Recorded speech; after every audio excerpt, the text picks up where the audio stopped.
Hvernig staðan á fasteignamarkaði í dag? Þetta einn algengasta spurningin sem ég fæ og oft eru skoðanir fasteignasala ekki alveg að sömu. En í stuttu máli að myndast stöðuleiki eftir miklar sveiflur á fasteignamarkaði. Ef við skoðum aðeins söguna, þá voru fasteignir fyrir 3 árum að hækka 10-20% árlega. Það 5-10 milljóna króna hækkun á 50 milljóna króna eign. Til að bregðast við verðbólgu hækkar Seðlabankinn stýrivexti og setur kvöð á fasteignalán.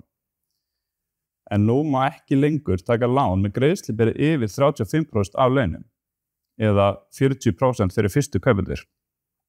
Það að segja, afborgun af húsnæðisláninu má ekki vera meiri en 35% af því sem þú færð útborgað. Þetta dró verulega úr hækkun á fasteignaverði og eignir urðu lengur að seljast. Það sérstaklega eignir sem voru hátt verðlagðar, þar sem erfiðara fyrir fólk að taka lán í dag. Staðan í dag svo að stýrivextir hafa farið lækkandi og markaðurinn að taka við sér aftur eftir frekar erfitt tímabil.